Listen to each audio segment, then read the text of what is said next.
pour parler des initiatives présidentielles et du gouvernement égyptien concernant la santé du citoyen égyptien. Nous avons le plaisir d'accueillir dans le studio Dr Nadia Nazir. Vous êtes consultante neuropsychiatre. Bonsoir. Bonsoir. Alors, depuis 2014, il y a eu beaucoup d'initiatives lancées par le président de la République et par le gouvernement en faveur de la santé du citoyen. Je commence par exemple par l'initiative pour faire face à l'hépatite C. Alors il y a eu une grande mobilisation entre le peuple pour venir faire les tests et prendre les médicaments pour faire face à l'hépatite C. Comment vous voyez cette initiative? Vraiment, grâce aux dieux et aux efforts des gouvernements et les initiatives présidentielles faites par le président Abdel Fattah el-Sisi, le niveau sanitaire est augmenté. Par exemple, les efforts contre l'hépatite C ou 100 millions SAHA ou 100 millions de santé. Santé. Et aussi, maintenant, il y a une nouvelle initiative pour examiner et détecter les maladies, surtout le cancer. Le cancer du prostate, oui. Utérus, côlon et poumon. Quand les symptômes sont très primaires ou pas encore diagnosticés. Alors, ces initiatives sont très importantes pour détecter ces maladies tôt et avoir succès à lutter contre ces maladies et aussi à réduire les efforts et le budget qui peut-être sera fait si nous n'allons pas détecter ces maladies tôt. Aussi, il y a des efforts pour augmenter le nombre de lits aux hôpitaux. Aussi, la médecine préventive, comme le système de vaccination, surtout les vaccinations contre Covid-19, vraiment, les informatiques et les peuples des informatiques ont fait beaucoup pour ces vaccinations très jolies de voir les citoyens sont des listes d'attente, toujours tous est prêt et tous est bien fait. Comment vous voyez la situation des hôpitaux aujourd'hui en Égypte? Bien sûr mieux qu'avant. Discipline, informatique, computer, tout ce qui est enregistré. Justement, quelques minutes pour voir si on sera vacciné aujourd'hui ou non. Tout est bien fait grâce au computer et les équipes d'informatique. L'Égypte, comme partout, comme tous les pays du monde, a affronté la pandémie de Covid-19 durant ces 2 dernières années. Et comment vous voyez la politique de l'Égypte qui a été entreprise par l'Égypte pour faire face à la pandémie? Vraiment, la politique entreprise par l'Égypte est mieux que beaucoup des autres pays. Et même l'Angleterre, même Hollande, vraiment, les pays, vraiment, grâce à Dieu, l'Égypte est mieux que tout ça. Et nous avons lutté bien cette pandémie. Ici, nous aussi fait les précautions et tous les citoyens toujours garder des distances entre chaque deux personnes, se laver les mains régulièrement avec de l'alcool ou bien par du savon, et aussi couvrir le nez et la bouche avec les masques. Si on fait toutes ces précautions, nous allons continuer à lutter bien contre cette pandémie. Oui. Alors, si je parle de la question des vaccins, l'Égypte était l'un des premiers pays africains qui a eu les vaccins, et en plus qui fabrique le vaccin sur le territoire égyptien. Parlez-nous de cette expérience. Vraiment, c'est un effort très, très important de fabriquer le vaccin entre notre pays, dans notre pays, et pour exporter aussi aux autres pays africains,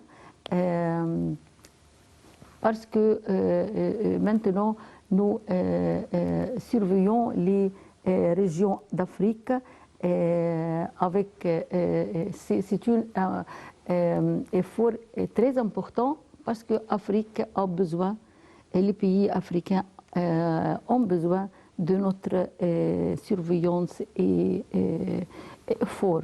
Bien sûr, de notre aide en plus. Et l'Égypte vient de présenter une aide de quelques centaines de milliers de doses de vaccins à la Palestine. Comment vous voyez ce geste? Toujours. L'Égypte et les Égyptiens lancent ce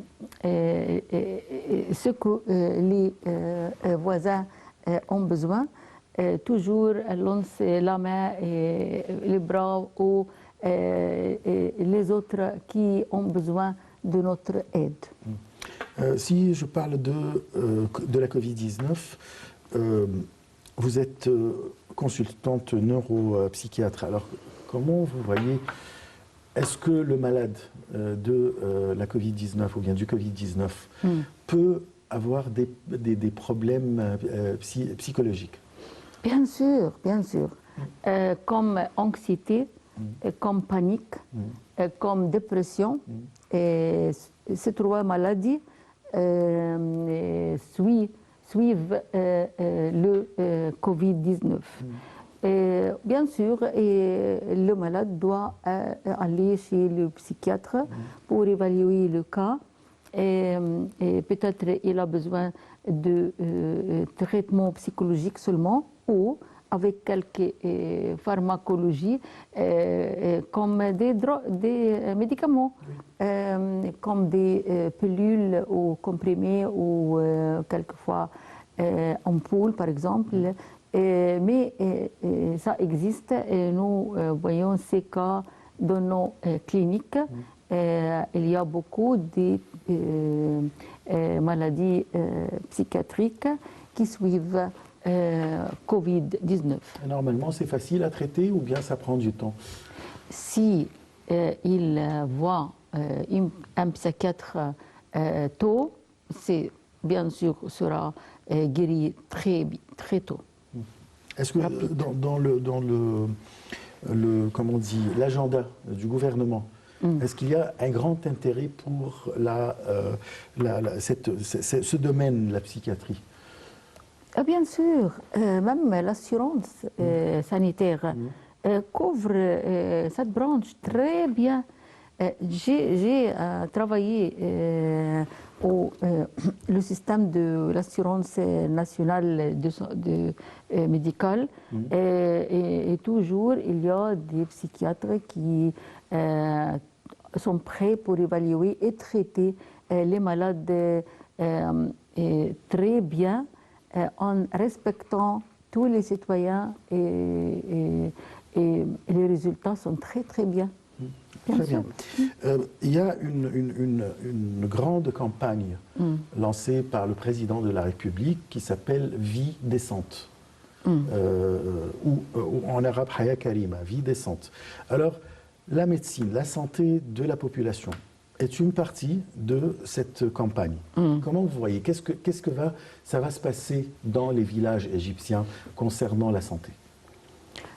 Quand on augmente le nombre de lits aux hôpitaux, quand on augmente le nombre des hôpitaux, quand tout est enregistré très bien sur les écrans, quand il y a des équipes bien préparées pour les informatiques, quand il n'y a pas de longue liste d'attente pour les opérations chirurgicales, tout ça, c'est une part de respecter les citoyens et pour que les citoyens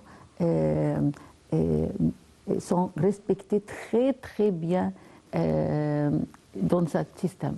Oui. Le système d'assurance médicale appliqué par le gouvernement égyptien, où on est? Qu'est-ce qui se passe aujourd'hui? Où on est? C'est-à-dire, est-ce que tout le monde est couvert?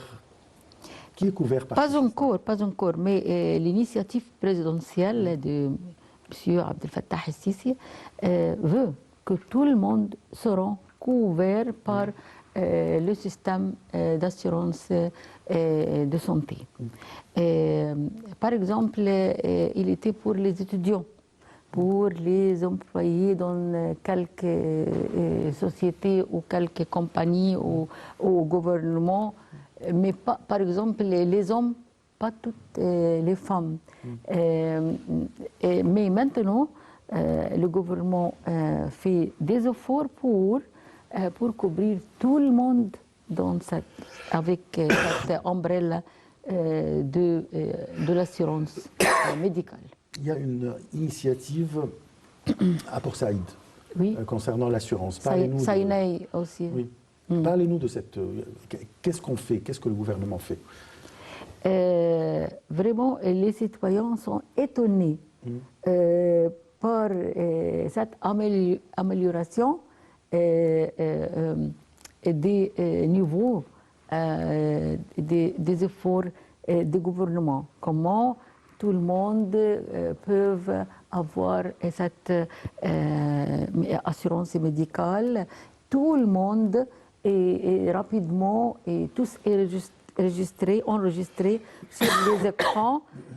Chaque personne a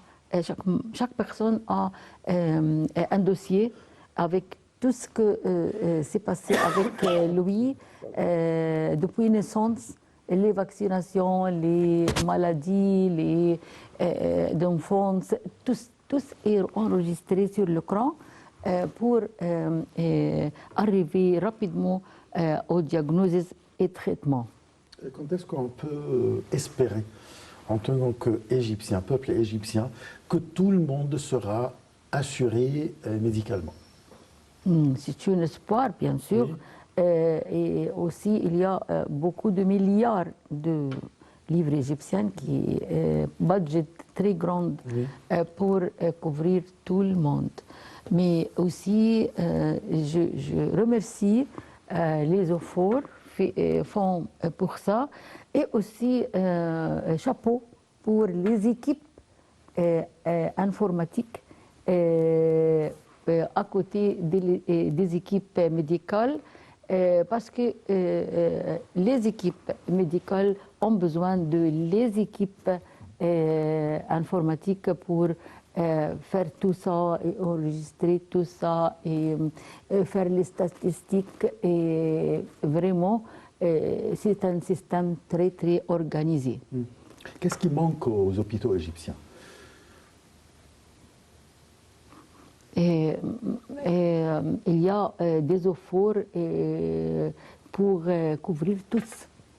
Vraiment, pour couvrir tous et pour... Est-ce qu'il y a des appareils... Même les équipements, les appareils, chaque jour, vous voyez qu'il y a des appareils qui sont envoyés à cet hôpital et demain à autre hôpital, comme ça. Il y a beaucoup d'efforts pour remplir tous les hôpitaux avec les appareils et les équipements. Le citoyen égyptien Comment vous voyez, en tant que médecin, comment vous voyez son état de santé en tant que citoyen? Est-ce que l'Égyptien a une bonne santé en général? Et moi, je vois que l'Égypte a réussi à lutter contre la pandémie mondiale Covid-19 par une méthode mieux que des autres pays qui ont plus développé et plus riches de nous. Mais vraiment, grâce à Dieu et grâce aux efforts faits par le gouvernement et par les ministres de Santé, nous avons fait beaucoup et c'est un succès très, très respecté. Quelle est la différence entre les grandes villes comme le Caire, Giza, Alexandrie et le village égyptien concernant la santé? Maintenant, il y a des efforts faits pour les gouvernorats comme El-Menia, par exemple. Les villages d'El-Menia, justement, j'ai lu sur ça. Et les villages, les petits villages, la campagne de El-Menia, quand il n'y avait pas de service médical ou service électrique, maintenant, il y a beaucoup de travail pour couvrir tous les villages de El-Menia et les autres gouvernorats après. Vous avez parlé de la Haute-Égypte. Je parle aussi de la campagne égyptienne. Les hôpitaux, parlez-nous des hôpitaux, des équipements, des efforts du gouvernement dans ces régions. Je parle surtout sur l'Haute-Égypte, parce que je suis de l'Haute-Égypte. La Haute-Égypte a beaucoup souffert durant des décennies de négligence. C'est pour cela. Ils ont commencé à couvrir l'Haute-Égypte et j'ai lu récemment sur El-Menia, surtout les villages, les petits villages de El-Menia, et après Asiout, et après Soheg, et après Luxor, Qena, Aswan, tous seront couverts par l'assurance médicale. C'est très bien. La coopération entre l'Égypte et les autres pays, si je parle par exemple entre l'Égypte et les pays africains, alors comment ils coopèrent dans le domaine de la santé? Et nous voyons maintenant avec les pays africains, il y a beaucoup de coopération et réunions pour couvrir leurs besoins. Bien sûr, on couvre les besoins des pays africains et aussi nous avons besoin des pays africains.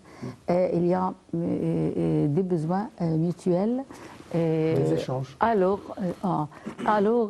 c'est très bien que nous essayons de couvrir leurs besoins, surtout besoins sanitaires. Et si je vais vers le nord, coopération entre l'Égypte et l'Occident, ou bien l'Europe, l'Amérique, dans le domaine? Bien sûr, avec l'Occident, pour, par exemple, fabrication de nouveaux traitements ou vaccins, nous avons besoin de coopération avec l'Occident. Alors, coopération entre l'Égypte et tout le monde, c'est nécessaire pour développer le niveau sanitaire. Très bien. Vous avez traité le sujet de vaccins. Alors, le vaccin qui se trouve en Égypte, c'est une coopération avec la Chine qui est venue en aide pour nous donner la technologie de la fabrication du vaccin.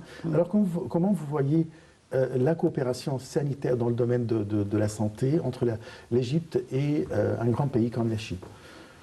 La Chine, c'est un grand pays. Civilisation, oui, bien sûr. Bien sûr, on doit respecter la Chine et coopérer avec la Chine parce qu'elle a beaucoup à donner. Alors, c'est très très bien que nous avons des coopérations avec l'Est et aussi avec l'Ouest et aussi avec le Sud. Et avec le Sud, bien sûr. Comme vous venez de mentionner la Chine, une grande civilisation comme l'Égypte, bien sûr. Alors, la médecine traditionnelle, comment vous voyez? Est-ce que c'est pratiqué en Égypte? Est-ce que c'est important? Vraiment, je n'ai pas d'expérience sur ça. Nous n'avons pas dans nos facultés et universités, nous n'avons pas On n'étudie pas ce genre de médecine. étudié ça. Mais peut-être il y a quelque chose de succès, mais vraiment, je n'ai pas d'expérience.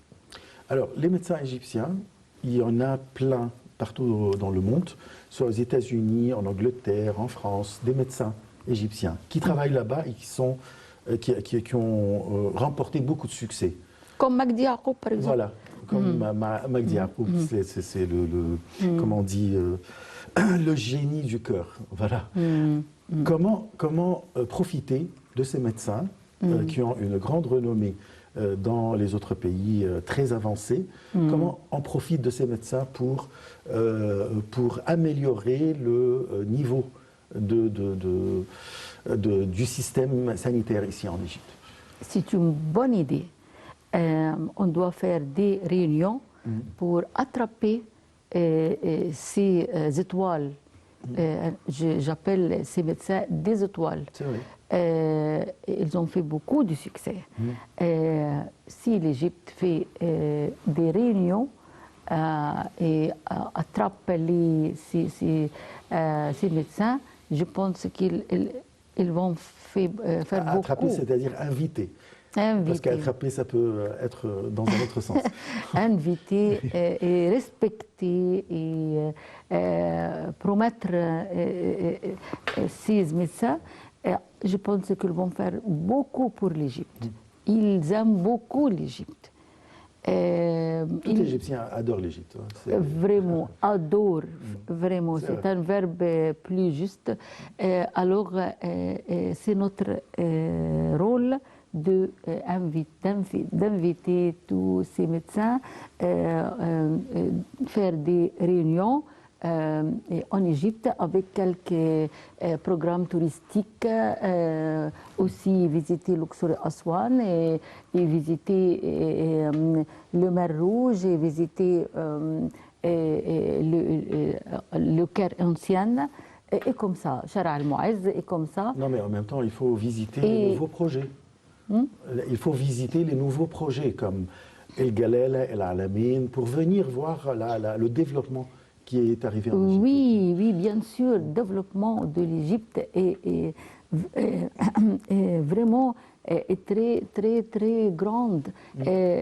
Si quelqu'un vient de nos jours, il est très étonné comment l'Égypte est devenue comme ça. Vraiment.